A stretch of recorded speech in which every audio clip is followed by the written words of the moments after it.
truth of it is there's a lot of people that aren't exactly in that spot. All right. There's a lot of people that are dating partners that have shit financial management skills.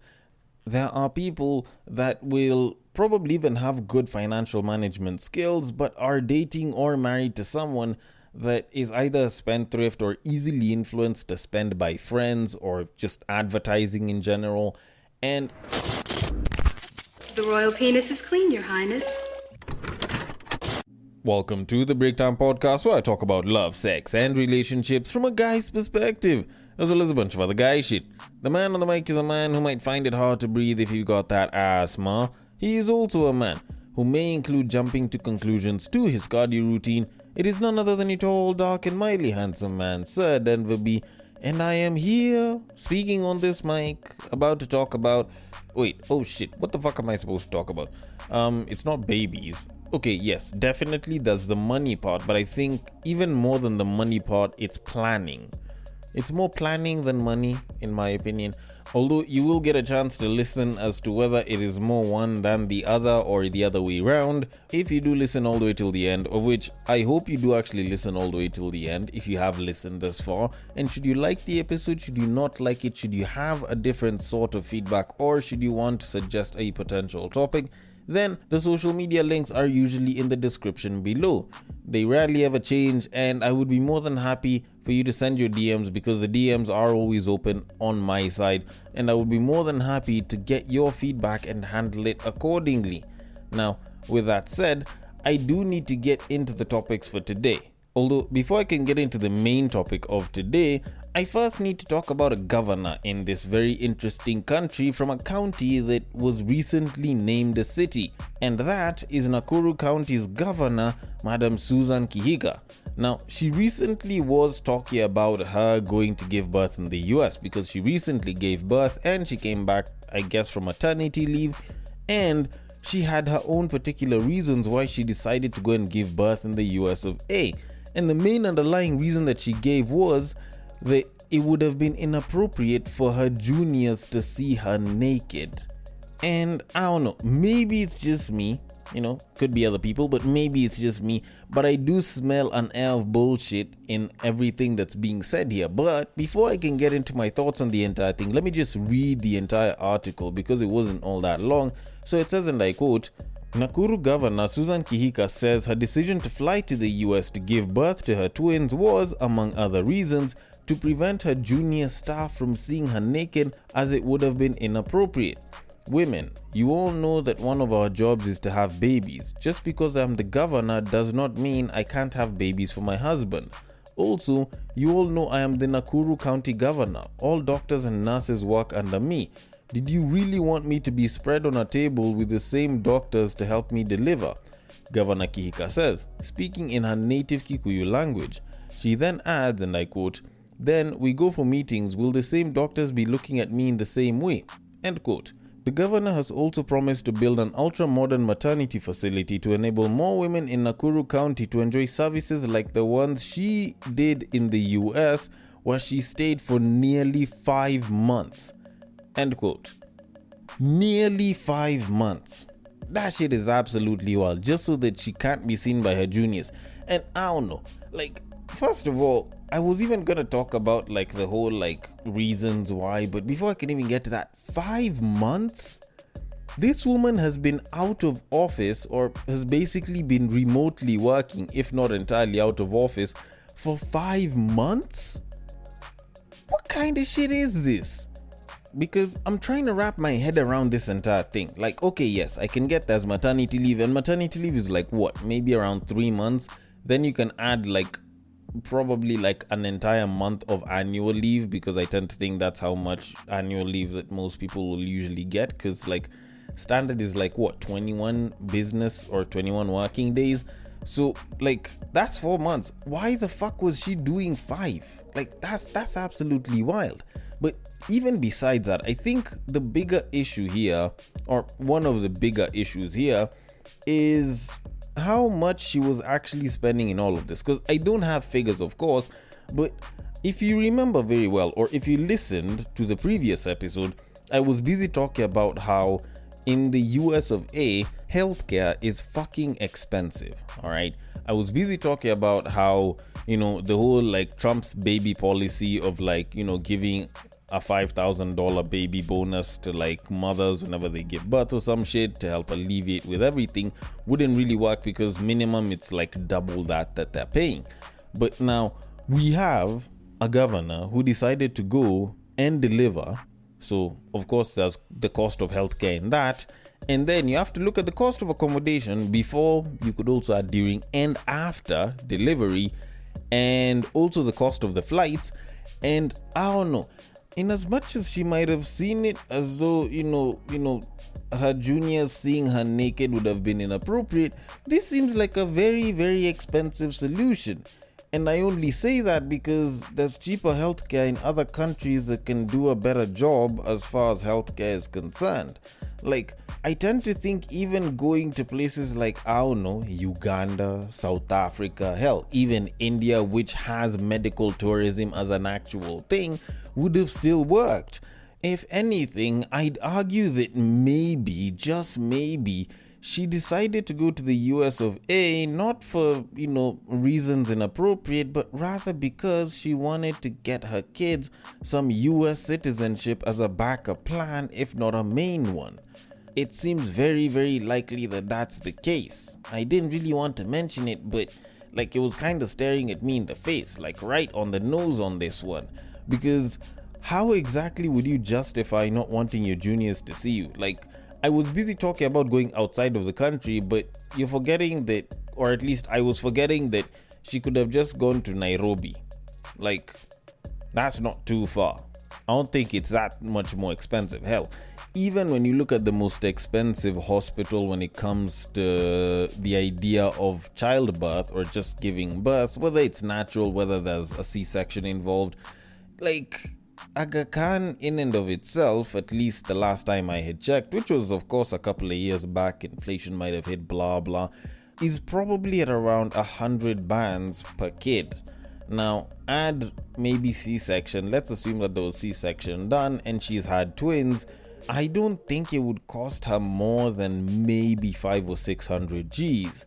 Then because she's the governor of Nakuru County and the assumption is that she stays in Nakuru County, not Nairobi, which is most likely bullshit, but just for the basis of just adding figures, you throw in probably an extra 300 G's, hell, maybe even you can take it to 500 G's for premium accommodation because she is a governor, plus meals and moving around and shit because she'll be using her own cars. Hell, maybe she might even choose to rent one or two. And there's a very good chance that that entire thing, if you are trying to get the top end of everything, would probably not go past $1 million for her to come to Nairobi for maybe about 2 weeks to deliver the kid and then go back home. All right. But she decided, because she does not want to be dealt with by her juniors in Nakuru County, to go all the way to the US of A just to deliver the kid. Like, you think about it, for just delivering the kids alone, she's probably paying over 10,000 US, all right? Which is the exact cost that she'd have used for like 2 weeks here, adding accommodation and a bunch of other bullshit that I'd like to swipe in there just for fun. Like, she, just on delivering, I'm guessing just one kid, if not both, would have already spent that amount. So it kind of seems a little bit odd that she would be using taxpayer money or just going out of her way to go and have kids in the US of A if she isn't chasing something besides citizenship. But all in all, I think the bigger issue here is, like, when you have someone who is a politician, is basically the governor of a county that obviously has mothers who require quality healthcare so that they can deliver, and potential mothers that require quality healthcare so that they can have children. It seems very odd that she would instead of having the procedure done even in Kenya, go all the way to the US. So honestly, like, this is one of those instances where I feel like one of the best ways you can clamp down on stuff like this is if you are the president, or if you have enough pull in parliament, of which I know most people would probably fight against this, you just tell these politicians, you know what, if you are going to get treatment go and do it in the county that you represent. Otherwise, if you are sorting external treatment for whatever ailment or whatever issues it is that you have, it'll be on your own personal dime and will not be insured by the coffers of the county or some other shit like that, or whatever insurance that these guys are on. That way, you can have these guys at least try to ensure that they provide good quality healthcare in the respective places, counties, districts, and so on that they themselves represent. Because behaviors like these just seem very, very wrong and just paint a bad picture on us as a people and on the politicians themselves that are supposedly supposed to be elected to assist said people. Although, then again, maybe I'm making too much noise about this and I should probably leave it at that and move it on to our main topic of this episode. Now, a good chunk of last year, a lot of the content that I was dealing with was in relation to relationships and money. And even though I did cover quite a bit on it, one of the things that I didn't mention too much about was the whole idea of releasing information on your financial state as far as earnings and assets are concerned with your partner. And it's something that could be considered tricky by a lot of people, and considering that it is something that mostly affects married people, it would make sense why I probably shouldn't deal with it, because, not married, of course. But at some point when I did stumble across a particularly interesting story on Reddit, it did kind of spark the idea of, considering that yes, I am not married, I probably shouldn't be discussing it, but at the very same time, why not prepare people? Because this is something that doesn't affect married people, it affects people in regular relationships. So I am going to read the story itself, and the story itself was titled "Keep the Secret or Tell the Wife," and it says, and I quote, "I found this post somewhere and found it interesting. What are your thoughts? Hello group," make it anonymous. "Sometimes I sit quietly and read the posts here, but today I felt I should also speak. Not because I'm struggling like most stories I've seen, but because I carry a kind of pressure that's not often talked about. The pressure of success that's hidden. I live in Kakamega, married with 2 children, both in junior secondary. I work a stable government job and earn a monthly salary of 240k. My wife helps at home and occasionally does small supplies, but the house mostly runs on my income. What many people don't know, even my wife, is that over the years I've been quietly investing. I own a couple of plots in Eldoret and Kisumu, have shares in a friend's hardware business, and run a small online side hustle that brings in about 58k a month. Everything is under my name, separate and silent. Why silent? Because of experiences I've had before. Betrayal from family, pressure from relatives, expectations I couldn't meet, and a few people who switched up the moment they found out I had a little more money than they thought. So I learned to move in silence. Even in my own home, I provide fully and we lack nothing. But I don't disclose every coin I earn.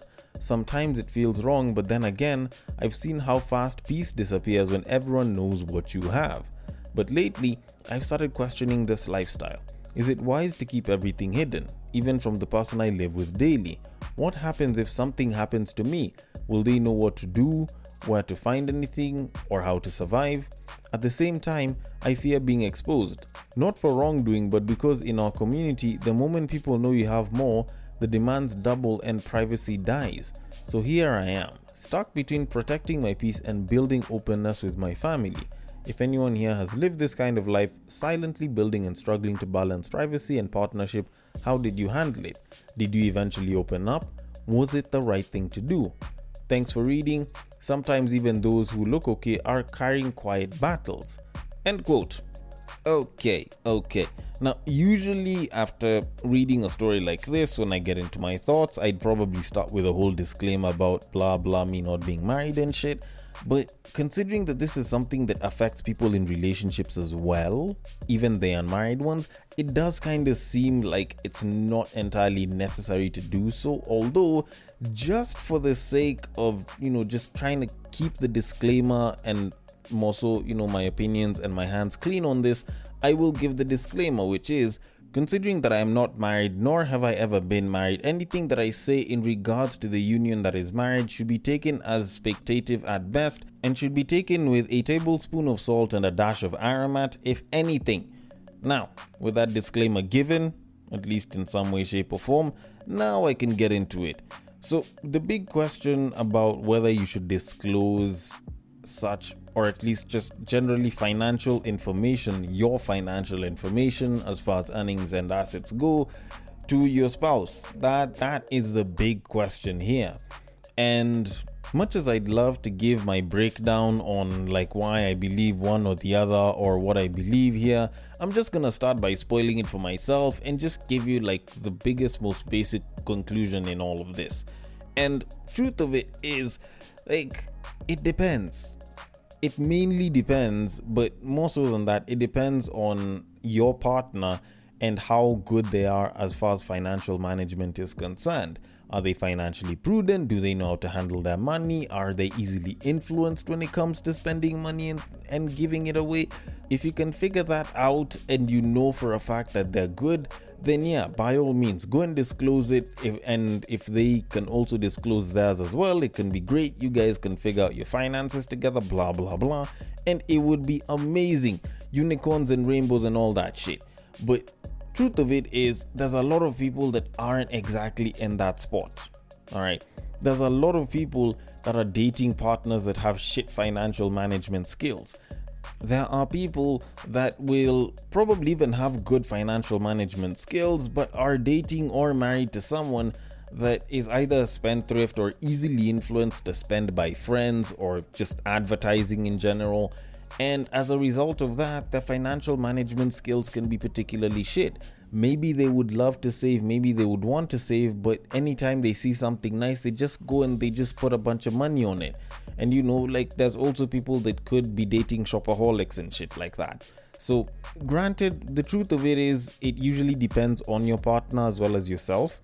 Are you comfortable disclosing that information? And do you think that the person that you're going to disclose that information to is going to be particularly good as far as handling it? And if anything, it should help figure things out whenever it comes to the whole answering of that question. But now that I've said that, let me at least cook on why I believe that that's the case. Because there's some people that would say you shouldn't, there's other people that say you should, there's other people that say that there's conditions to it, as far as like you should only release information on like your income but not your assets, and you know, so on and so forth.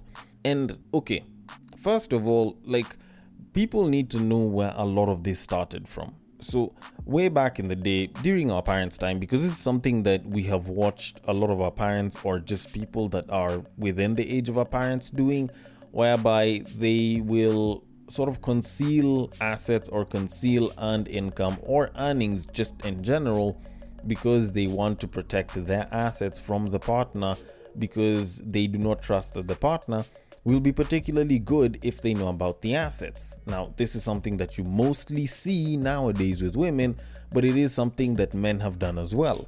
There's a shit ton, in billions, probably even trillions of Kenya shillings, that is stuck in unclaimed assets, just mainly because you find that some person went, built, or owns a couple of apartments and shit, or owns some land, but because they passed on and their partner didn't know that they owned that, all of a sudden it's like all of this is just unclaimed assets, and the people that know about them can go and grab them. And you might even find that the families that are left, or the person that's left by this person, might end up being very poor or might end up in a worse off position. Yet if they knew about their deceased partner or their deceased family member's assets, you know, before they died, they'd have probably been doing a hell of a lot better for themselves. And it is something that you hear about more often than not nowadays. We also do hear of stories of like not knowing that your partner owns so much or makes so much money, and how that affects a lot of men. Like, there's men who basically, like, once they realize that their partner makes so much money, it automatically twists how the relationship is run and the home itself. There's instances where it actually can end up ruining the state of the relationship, because especially for guys, because we're expected to be providers, like, we can provide and provide and provide all the way till like we're entirely at our end, because we don't think our partner is earning. But then on the other side, you might find that your partner is not only earning very good money, but is earning like sometimes even a couple of times more than you. I was reading comments where someone was busy talking about how she was dating a guy, or she's dating a guy, I think currently, and she makes 3 times more than this guy makes, but this guy is paying for everything. So you look at situations like that and it's like, you could have helped this dude, but you're not willing to release any information on your income or your earnings and all. And it just seems very, very tough to kind of wrap your head around if you're the guy and you end up finding out about it years later. But I can also get why a lot of women would hold back that information, because first of all, there's a lot of men that have a serious ego issue. So if they find out that their partner is earning more than them, either they want to be custodians of that money or assets, and they might want to take charge of such assets or earnings, and suddenly now they want to claim it as their own, which is something that I was talking about, I think was an episode or 2 ago. And honestly, like, stuff like that just seems very, very sad to see and sad to hear about, but it's something that a lot of men do. And unfortunately, like, even though I hate admitting that, it is something that actually does happen. So I can get why some women would hold back on giving full details or just giving information on their current financial state and, like the earnings, the assets, and so on and so forth. But when it comes down to it, I do know that when you have combined incomes, especially massive combined incomes from either side, you can actually build something particularly great. Because if you can take this hypothetical situation, I know not everyone is going to go through it. I know there's a shit ton of people that may not see it, but you find someone who's making probably, say, a net income of like, say, 400 Gs, or even call it 500, and they have a partner that's making about the same amount of money. They basically have close to, if not a mil, as far as disposable income is concerned. Now, that kind of money you can do a lot with. Of course, like I said, it's a hypothetical and it's a shit ton of money, and there's not that many people that actually make that much. But hypothetical situation, hell, you could even drop it down to 250 on each end, or you could call it 200 300 or 300 200. But you look at it such that if you had both of those combined incomes, you can literally use a good chunk of that income on investments, such as stuff like buying a house or like just building assets. And the other side is for like sorting out costs and bills, disposable income for the house, if you want to do traveling or some shit, if you guys want to buy like new cars or a new car. Like, you can have a lot of that sorted out if you have both incomes working at the same time. But when you have one person that is shouldering most of the bills and the other person is just stacking their dough, building their assets and their investments and shit, it can sometimes feel very, very harsh, which is why nowadays there's a lot more guys that are being told to also conceal their income and to also build their asset base on their own. And when I think about it, while it is the safe option to do and it's good, like, when you think about the hypothetical scenario of both sides building their own asset bases alone and one person is having to foot bills and shit, and you actually think about it, like, that is a very, very tough exercise. It's easier to grow your wealth when there's multiple streams of income as opposed to just one. So when you're working alone as an individual, it is going to be tougher for you to build assets at a much faster rate as opposed to when the two of you are making good incomes together and are trying to build together, because there's just more money that you can push towards investments. But the unfortunate reality is not everyone is going to function like that, and there's people that just waste money. So maybe not disclosing stuff like your assets could be a good strategy that you go with. You can expose incomes, but maybe not your assets if you don't trust your partner. And now there's the other situation where someone will say, you know what, go and expose everything. If you've married a good person, you guys should be able to build. But granted, let's be very honest, like, when it comes to financial management, good person or not, your values as a person and your financial values can be completely different. You can have a good person who has just shit spending, and you can have a bad person who's got good financial management. So either one, like, it doesn't necessarily correlate with the other. But then now there's the instance where none of you are revealing how much you earn, but you all are just handling your bills and you're building your assets alone while the two of you are together, which is how a lot of people seem to be building their assets right now. But unfortunately, that is the reality that's there, because people just can't trust each other nowadays, especially with something as sensitive as money. And it is kind of tough when you think about it, because except taxes, two incomes are always going to be better than one, or just multiple incomes are just going to be better than one. So when you're surrounded by people that would love to grow their wealth, especially at an exponential rate, it does seem particularly sad that they just can't, come together and combine their incomes to grow things, because clearly some people just can't be trusted as far as money goes. Which kind of brings me to the conclusion in all of this. In a day and age where multiple income sources are needed to keep a family alive, in a day and age where both genders are working and can both earn very good incomes, it's probably better building together rather than alone. The only unfortunate reality is some people just can't be trusted as far as financial management, especially of assets that aren't theirs, are concerned. So exercising caution is very, very important. So, to reiterate what I said earlier, there's nothing wrong with trusting your partner with financial information as far as earnings and assets go.